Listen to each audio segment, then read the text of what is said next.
Early June. The Indian army crossed the border at the China-India border, leading to a conflict. 20 Indian soldiers were killed. The Indian government claims to want peace, but in reality there are constant small provocations. Although India suffered greatly in the border war of 1962, in the decades that followed, India has occasionally tried to provoke China. The main reasons why India is so dry are twofold. India already has serious nationalism internally, coupled with the pandemic causing an economic downturn and severe unemployment. Nationalism is evolving towards populism. Externally, India has support from the US, Russia, Europe, Japan, and even China, all of whom indulge it. Take this recent border provocation by India, for example. The US has been supporting India from behind the scenes. Japan is helping India with infrastructure at the border. This facilitates India's troop increase. After the conflict, India turned to Russia to purchase a large amount of military equipment.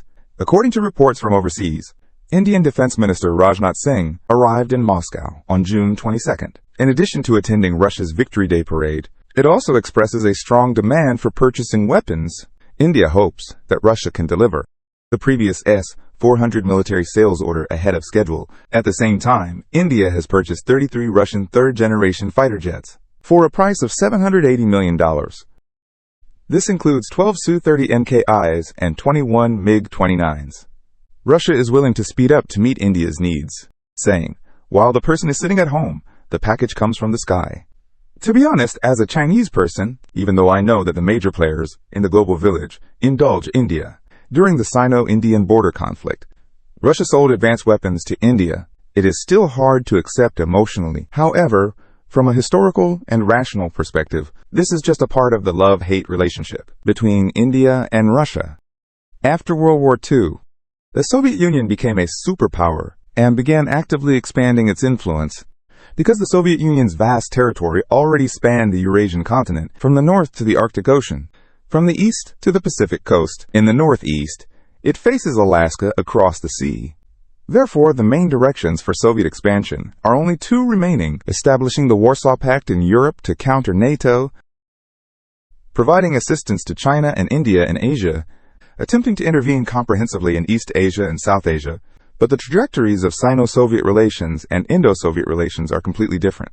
India gained independence in 1947. At that time, World War II had already ended 2 years prior. In the major regions of the world at that time, only in East Asia within China, was there still large-scale warfare ongoing. The confrontation between the Kuomintang and the Communist Party has entered a heated phase. Su Yu killed Zhang Lingfu at Menglianggu. India, newly independent, received widespread attention because the South Asian continent's strategic position is simply excellent, backed by the Qinghai-Tibet Plateau and facing the Indian Ocean. To the east is the Iranian Plateau, to the west is the Indochina Peninsula. Rivers run through the region with abundant rainfall and a mild climate.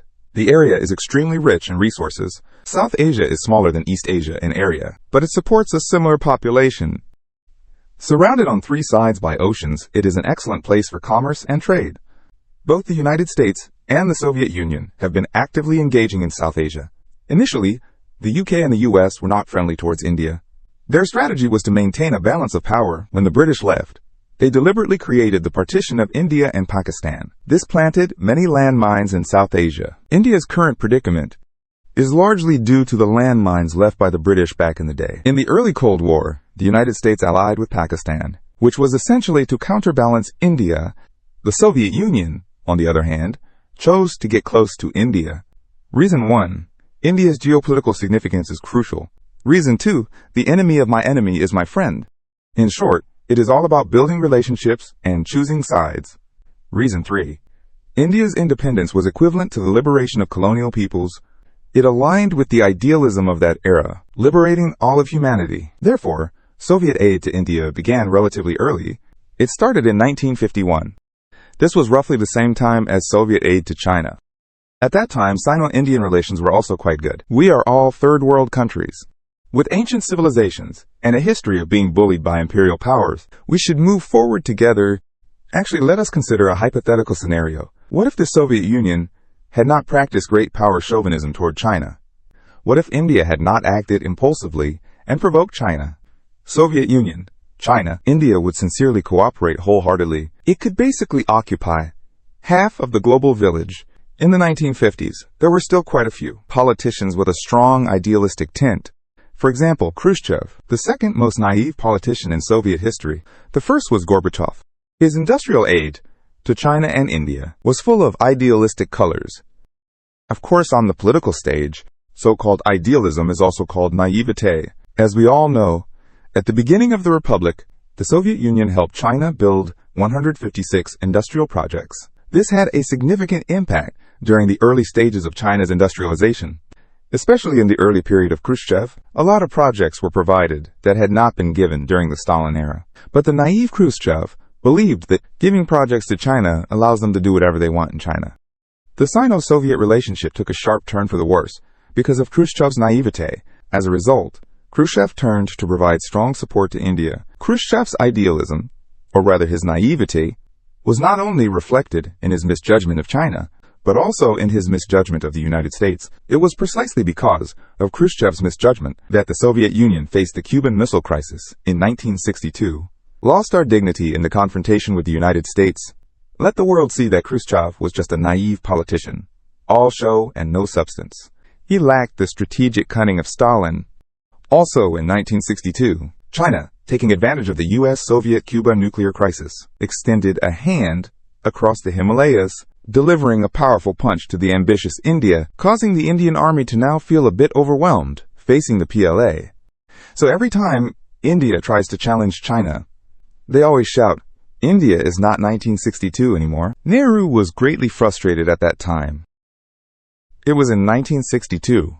Khrushchev, who was frustrated in the United States, Nehru, who was frustrated in China, became true brothers in hardship. In a sense, Khrushchev was a witness to the relationship between the Soviet Union and India.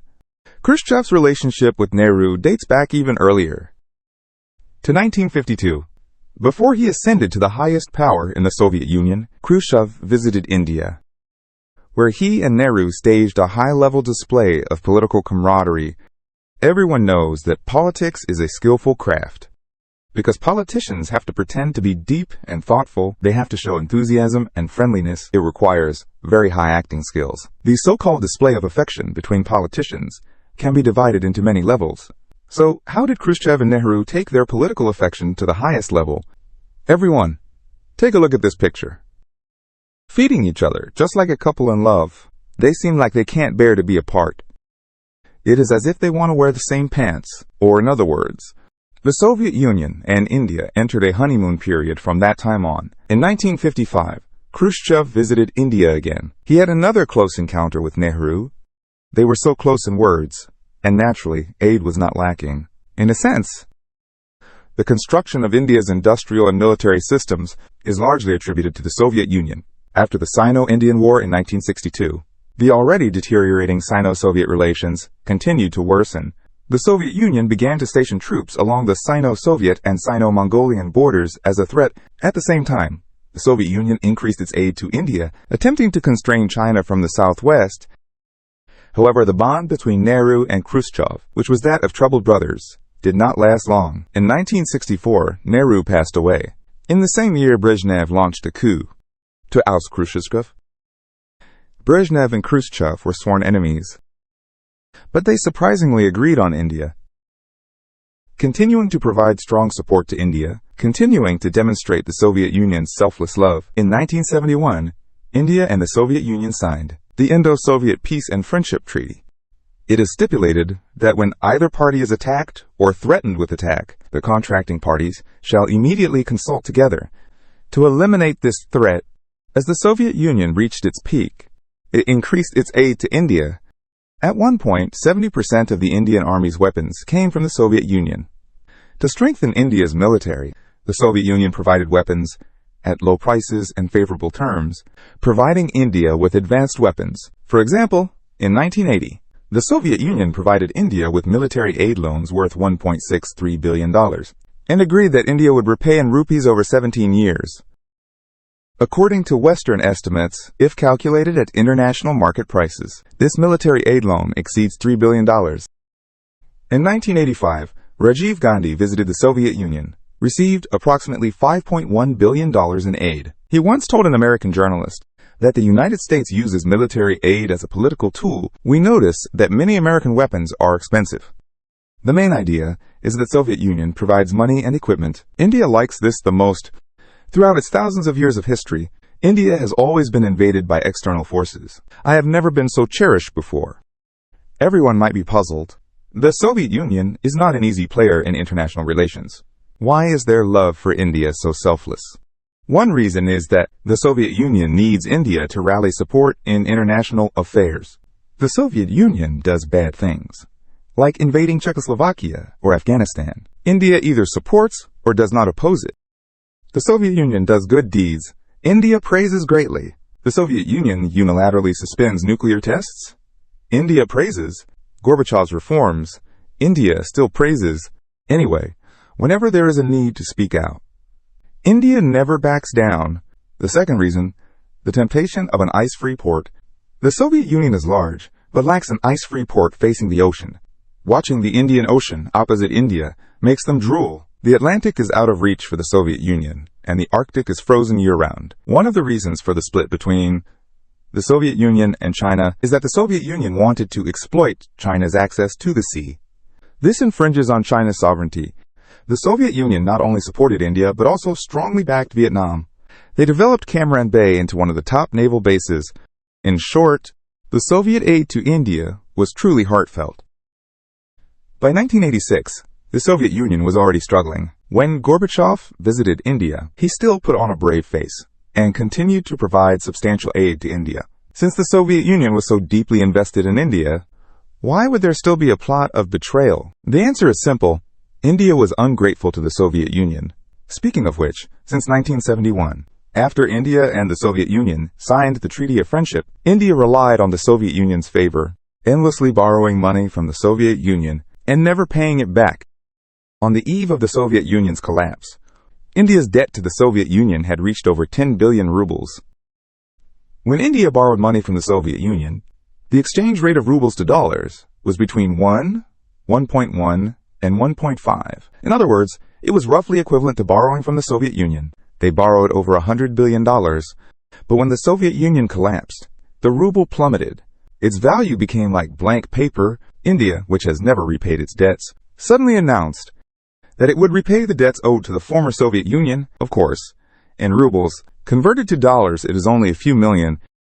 Russia originally hoped to use that money to revive its economy. But seeing India's behavior, it made them so angry, yet they felt helpless. Since then, Russia has lost its affection for India. Now, they only dig pits, even if they say they still care. Their actions show they are constantly digging pits. After India took advantage of the Soviet Union, they originally wanted to part ways, but most of India's defense industry is based on Soviet standards, so it can't do without Russia. They have to keep buying weapons from Russia.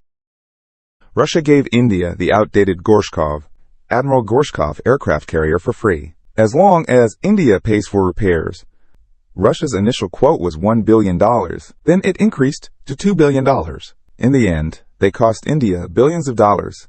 India bought Su-30 fighters. After receiving the money, Russia upgraded the Su-27s to fool India. Then they used engine upgrades to scam again. Russia and India jointly developed the fifth-generation fighter, T-50. They just kept asking India for money, but would not let India get close to the fighter jet. India spent over $7 billion in wasted money. Seeing the project as a bottomless pit, they angrily withdrew. As a result, the T-50 was transformed into the Su-57 fighter jet. It has already entered service with the Russian aerospace forces. There are many such incidents. After decades of digging holes, Russia has almost treated India as it once did. They made a profit from Soviet debt and got it back. The grudges have faded away. So why is India willing to be exploited by Russia? The answer is simple. Back then, the Soviet Union selflessly loved India because the Soviet Union needed India to strategically contain China. India was repeatedly exploited by Russia. Apart from needing Russian weapons, there was also China's influence to consider. In 1962, in the United States, with the support of the Soviet Union, when India's and China's overall national strength were not far apart, India was knocked out by a punch from China for decades. Now, India's overall national strength is far inferior to China's, yet it still wants to provoke China, and only has the support of the United States behind it. In this situation, India lacks a sense of security. They need to win over Russia, so they hurriedly send military orders. Russia also needs India's arms orders to ease its financial pressure. Currently, India and Russia no longer have a purely loving relationship. Instead, they have entered a complex mode of mutual love and conflict. Both have their needs. As long as the India-China border issue is not resolved, India will try to win over Russia. China cannot simply assume that because Sino-Russian relations are good, Russia won't sell arms to India. From Russia's perspective, the more trouble there is between India and China, the more arms they will need to purchase. After all, between countries, interests come first. As the grand historian said, the world is bustling, all for profit. The world is in turmoil, all for profit, whether in love or in conflict. It all stems from strategic interests.